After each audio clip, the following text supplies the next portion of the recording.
Hello guys, എന്താണ് അപ്പം ഞാൻ എൻ്റെ ജീവിതത്തിലൊരു വലിയൊരു സ്റ്റെപ്പ് മുന്നോട്ട് വെക്കാൻ പോവാണ്. പുതിയൊരു കാര്യം ചെയ്യാൻ പോവാണ്. അപ്പോൾ ഞാൻ എൻ്റെ ലൈഫിൽ ഇത് ഒരുപാട് ആഗ്രഹിച്ചൊരു കാര്യമാണ്.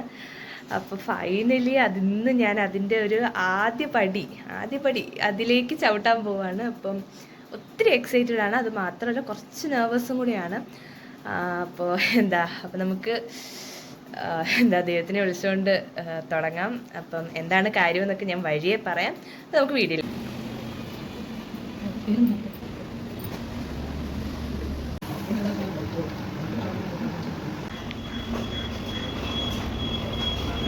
അപ്പോൾ ഗൈസ്, നമ്മൾ പോയ കാര്യം ഞാൻ പറഞ്ഞില്ലേ, നടന്നു.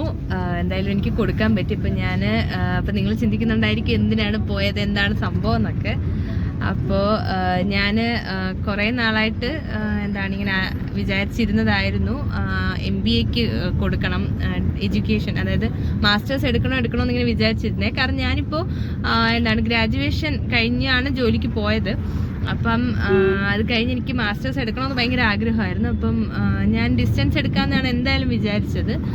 പോയി പഠിക്കാൻ എനിക്ക് അത്ര ഇൻട്രസ്റ്റ് ഇല്ലായിരുന്നു. അപ്പം അതുകൊണ്ട് തന്നെ ഞാൻ ഇഗ്നോയിലാണ് കൊടുത്തത്, MBAക്കാണ് കൊടുത്തത്. അപ്പം നമുക്ക് ഓരോരോ അതിൻ്റെ വിശേഷങ്ങളായിട്ട് അറിയാം. ഓക്കെ. സത്യം പറഞ്ഞാൽ എന്നെക്കാട്ടിലും ഏറ്റവും ആഗ്രഹം ഞാൻ ഈ MBA പഠിക്കണം എന്നുള്ളത് അച്ഛനാണ് കേട്ടോ. കാരണം ഞാൻ ഡിഗ്രി കഴിഞ്ഞ് അങ്ങോട്ട് ഇറങ്ങിയപ്പോൾ തൊട്ട് അച്ഛൻ ഇങ്ങനെ പറയുന്നുണ്ടായിരുന്നു, എപ്പോഴാണ് കൊടുക്കുന്നത്. അപ്പം ഞാൻ ഇറങ്ങിയ സമയത്ത് ഈ ഒക്ടോബറിലായിരുന്നു കഴിഞ്ഞ് അഡ്മിഷൻ എടുക്കേണ്ട സമയം. അപ്പം അന്ന് എനിക്ക് കൊടുക്കാൻ പറ്റിയില്ല, കാരണം ഞാൻ അറിഞ്ഞില്ലായിരുന്നു ഒക്ടോബറിലാന്ന്. അപ്പോൾ ഇപ്പം ജനുവരി സെക്ഷൻ തുടങ്ങി. അപ്പം അറിയാത്തവരെല്ലാം അറിഞ്ഞോളൂ, ഇഗ്നോവിൻ്റെ ജനുവരി സെക്ഷൻ തുടങ്ങി. അപ്പോൾ ഇപ്പം അഡ്മിഷൻ എടുക്കാം. ഇപ്പം ഡിസംബർ 15-ാം തീയതി ആയിരുന്നു സ്റ്റാർട്ട് ചെയ്തത്. ഇനി ജനുവരി 31 വരെ ഉള്ളൂ. അത് കഴിയുമ്പോൾ അഡ്മിഷൻ ക്ലോസ് ആവും. പിന്നത്തത് ജൂലൈയിലാണ്. ഇപ്പം ജനുവരി സെക്ഷൻ നടന്നുകൊണ്ടിരിക്കുകയാണ്. അപ്പോൾ അതിലാണ് ഞാൻ അഡ്മിഷൻ എടുത്തത്. അപ്പം ഞാൻ 2024 ഏപ്രിൽ ആണ് പാസ് ഔട്ട് ആയത്. ഞാൻ BCom ആയിരുന്നേ. അപ്പം അത് കഴിഞ്ഞ് ഇപ്പം MBAക്ക് കൊടുത്തു. അപ്പം എന്തായാലും അച്ഛന് ഭയങ്കര ഹാപ്പിയായി അല്ലേ വെച്ചാ. അതാ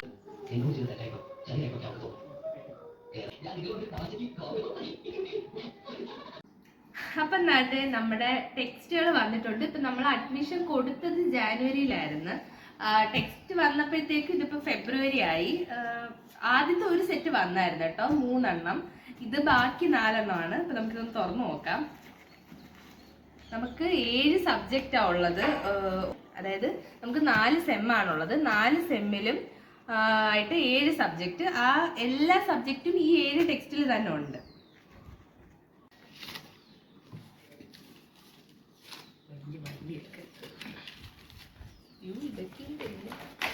ഓക്കെ, ഇവിടെ നിന്ന് ഇങ്ങനെ എടുത്താൽ മതി.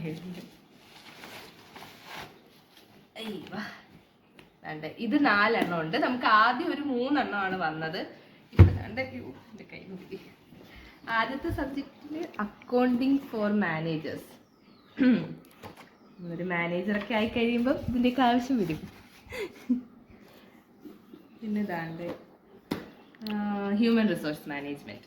യെസ്, ഇതാണ് ഞാൻ എടുത്തത് MBA ഇൻ HR ആണ് കേട്ടോ. സ്പെഷ്യലൈസേഷൻ HR ആണേ. അപ്പോൾ ഇതൊക്കെയാണ് നമ്മുടെ ടെക്സ്റ്റുകൾ. ബാക്കി 3 എണ്ണം കൂടെ ഉണ്ട്. ഇത് തന്നെ സെയിം, ഇത് തന്നെയാണ്, ഇതേ ലുക്ക് തന്നെയാണ്. അപ്പം നമുക്ക് നമ്മുടെ ജേർണി തുടങ്ങാം. അപ്പോൾ ഇപ്പം നമുക്ക് ടെക്സ്റ്റ് കിട്ടി, നമ്മൾ അഡ്മിഷന് കൊടുത്തു, ടെക്സ്റ്റും കിട്ടി. ഇനി നമുക്ക് എക്സാംസ് ഉണ്ട്, പിന്നെ ഇത് പഠിക്കണം, അങ്ങനെ അസൈൻമെൻറ്റ്സ് ഉണ്ട്. ഇഗ്നോയിൽ നമ്മൾ ജോയിൻ ചെയ്യുമ്പോൾ ആദ്യം ഒരു ഇതെന്ന് പറയുന്നത് നമ്മൾ അസൈൻമെൻറ്റ്സ് സബ്മിറ്റ് ചെയ്യണം. അപ്പം ഡീറ്റെയിൽ ആയിട്ട് ഇനി നമ്മൾ അടുത്ത വീഡിയോയിൽ ഇടുന്നതായിരിക്കും ഇതെല്ലാം. അപ്പോൾ നിങ്ങൾക്ക് എന്ത് ഡൗട്ട് ഉണ്ടെങ്കിലും ചോദിക്കാം. അപ്പം നമുക്ക് പുതിയൊരു വീഡിയോ ആയിട്ട് കാണാം. ടാറ്റാ.